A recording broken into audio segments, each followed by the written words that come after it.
Hello media cricket viewers, உங்க எல்லாருக்கும் ஒரு பெரிய வணக்கம். இன்னைக்கான வீடியோ என்ன அப்படின்னா, இந்தியா விஸ் ஆப்கானிஸ்தான் சூப்பர் 8ஓட முதல் மேட்ச் இந்தியன் டீமுக்கும் ஆப்கானிஸ்தானுக்கும் ரொம்ப ரொம்ப ரொம்ப சூப்பரான ஒரு மேட்ச் அப்படின்னே சொல்லலாம். எஸ், என்ன அப்படின்னா ஃபர்ஸ்ட்லி இந்த அமெரிக்காலாம் விட்டுட்டு இப்போதான் பார்த்தீங்கன்னா கேரிபியனுக்குள்ளே வர்றாங்க நம்மளோட Indian team. So Indian team பொறுத்த வரைக்கும் அமெரிக்காவில் என்னதான் வெற்றி பெற்றிருந்தாலும் அங்கே ஒரு சில பேட்டர்ஸ்னால நல்லா விளையாட முடியலை. ஸோ இந்த வெஸ்ட் இண்டீஸில் நடக்கிற மேட்சஸ்லையாவது அதெல்லாம் மாறும் அப்படின்னு சொல்லிட்டு தான் ஈகராக நான் வெயிட் பண்ணிட்டு இருந்தேன். அண்ட் ரோஹித் சர்மாவும் டாஸ் அப்போ அதான் சொல்லியிருந்தாரு, எண்ட் ஆஃப் தி டேல நாங்க வின் பண்ணிட்டோம், பட் ஆனா அது கொஞ்சம் டிஃபிகல்ட்டா இருந்துச்சு. ஸோ இதுக்கப்புறம் நல்லா இருக்கும் அப்படின்னு சொல்லிட்டு டாஸ் பாத்தீங்க அப்படின்னா இந்தியா தான் வின் பண்ணாங்க. வின் பண்ணி நாங்க ஃபர்ஸ்ட் பேட்டிங் ஆடிக்கிறோம், நல்ல கண்டிஷன்ஸ் அப்படின்னு சொன்னாங்க.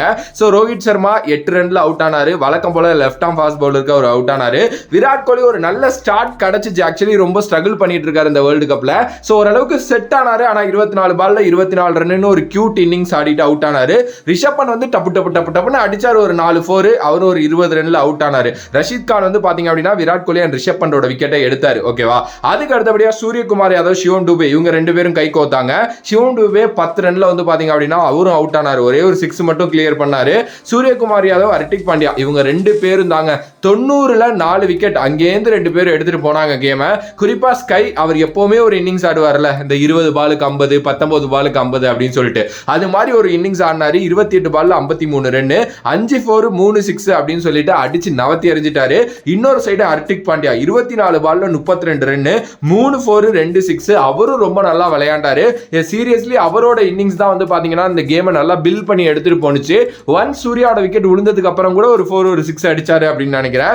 அதுக்கு அடுத்தபடியா யாரும் பெருசா விளையாடல. அக்ஷர் ஒரு 6 பால்ல 12 ரன் அடிச்சாரு. எனக்கு தெரிஞ்சு ரவீந்திர ஜடேஜாவுக்கு முன்னாடியே அக்ஷரை இறக்கலாம், பட் ரவீந்திர ஜடேஜா பேட்டர் ரொம்ப நாளா ஒரு மாதிரி ஸ்ட்ரகிள் பண்ணிட்டு தான் இருக்காரு. அதை பத்தி ஒரு வீடியோ போடுறேன். ஆனா ஒரு ஆளா பாத்தீங்கன்னா 181 அடிச்சிருந்தாங்க 8 விக்கெட் இழப்புக்கு. ஓகேவா, 182 அப்படிங்கிற ஒரு ஸ்ட்ரகிள்டு இன்னிங்ஸாக தான் இருக்க போகுது அப்படிங்கிறது அந்த இதை பார்த்தப்பே தெரிஞ்சிச்சு. பிகாஸ் ஆப்கானிஸ்தான் பொறுத்த வரைக்கும் அவங்க பார்த்தீங்கன்னா டாஸில் தாங்க என்றைக்குமே குறியாக இருப்பாங்க. டாஸ் மட்டும் அவங்க ஜெயிச்சிட்டாங்கன்னா ஸ்ட்ரைட்டாகவே பார்த்தீங்க அப்படின்னா அவங்க ஒரு பேட்டிங் பண்ணி ஒரு 150 160 அடிச்சுட்டு அதுக்கப்புறம் அதை டிஃபெண்ட் பண்ணிடுவாங்க எப்படி, ஏன்னா அவங்கள்ட்ட நல்ல பவுலர்ஸ் இருக்காங்க. பட் ஆனால் அதை சேஸ் பண்ணணும் அப்படின்னு வர்றப்போ 180ங்கிறதெல்லாம் இன்னும் ஆப்கானிஸ்தான் அன்னைக்கு ஒரு பெரிய ஒரு ரன்ஸ் தான். பிகாஸ் இங்கே நீங்கள் ஒரு ஜஸ்பிரீத் பும்ரா மாதிரி, குல்தீப் யாதவ் மாதிரி பிளேயர்ஸ் வச்சுக்கிறப்போ ரொம்ப ரொம்ப கஷ்டம். அதே மாதிரி தான் இருந்துச்சு. ஆரம்பிச்சாரு நல்லா குர்பாஸ் ஒரு 4 ஒரு 6 அடிச்சாரு. பட் ஆனா அதே ட்ரிக்கை பாத்தீங்க அப்படின்னா லைக் இறங்கி அடிக்கலாங்கிற அந்த பும்ரா கிட்ட ஒரு விஷயம் ஒன்று பண்ணாரு. பட் பும்ரா பாத்தீங்கன்னா சூப்பராகவே பாலை வெளில போட்டு அவுட் ஆக்குனாரு. அங்கேருந்து யாருனாலுமே ஒன்றும் பண்ண முடியுங்க. சசாய் எடுத்துட்டு வந்தாங்க இன்னைக்கு, அவர் 2 ரன்ல அவுட்டு, ஜத்ரான் 8 ரன்ல அவுட்டு, குல்பதீன் 17 ரன்ல அவுட்டு, அஜ்மதுல்லா உமர்சாய் கொஞ்சம் நல்லா ஆனமா இருந்துச்சு, அவர் 26 அவுட்டு. மற்றபடி யாருமே பெருசா விளையாடல. சோ 10 விக்கெட்டையும் ஆப்கானிஸ்தான் இழந்து 134 ரன்ல பாத்தீங்க அப்படின்னா ஆல் அவுட் ஆனாங்க. 47 ரன் வித்தியாசத்துல இந்தியா ஒரு மிகப்பெரிய வெற்றி. ஹர்ஷதீப் சிங் 3 விக்கெட், ஜஸ்பிரீத் பும்ரா 4 ஓவர் போட்டு 7 ரன் கொடுத்து ஒரு மெய்டன் ஓவர் போட்டு 3 விக்கெட் எடுத்திருக்காரு. அவரோட எக்கனாமி 1.8. என்னங்க இது, ஒரு T20 கேம்ல 1.8 எக்கனாமில பும்ரா பவுலிங் போடுறாரு அப்படிங்கிறது என்ன மாதிரி ஒரு பவுலிங் பாருங்க. கடந்த 3 மாசமா அவரை யாருனாலுமே அடிக்க முடியல. ஃபார்ம் ஆஃப் ஹிஸ் லைஃப்ல இருக்காரு. ஆனா அவரை எப்பவுமே அவரை அவ்வளோவா பிக் பண்ண முடியாது. ஆனா சமாங்க பும்ரா தான் எனக்கு தெரிஞ்சு இந்த T20 வேர்ல்டு கப்ல இந்தியாவோட வெப்பன்.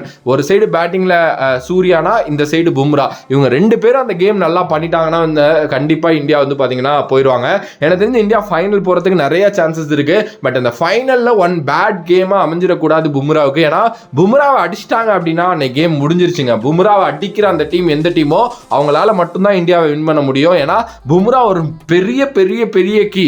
பும்ராவோட ஓவரை நம்ம பார்த்து ஆடிடலாம் விக்கெட் விடாம அப்படின்னு நினைச்சா கூட முடிக்க முடியல. ஏன்னா அவர் விக்கெட் எடுத்து விட்டுறாரு, வேற வழியே இல்லை அப்படிங்கிற மாதிரி பவுலிங் போடுறாரு. ஒவ்வொரு பாலையுமே ஸ்பெஷலா போடுறாரு.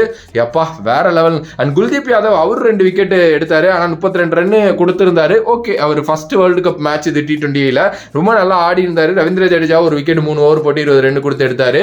ஸோ நல்ல ஒரு கேமா தான் இந்தியா தரப்புல இது அமைஞ்சிருக்கு. பட் ஸ்டில் இன்னும் இருக்கு. பங்களாதேஷோட ஒரு மேட்ச், ஆஸ்திரேலியாவோட ஒரு மேட்ச். இதுல இன்னும் 1 ஜெயிச்சாலே நம்ம செமிஸ் போயிருவோம். பார்க்கலாம். அந்த ஆஸ்திரேலியா மேட்ச் தான் ரொம்ப நல்ல மேட்சா இருக்கும் அப்படின்னு நினைக்கிறேன். ஸோ நீங்க என்ன நினைக்கிறீங்க இந்த ஆப்கானிஸ்தான் மேட்ச் பத்தி? உங்களோட கருத்து என்ன?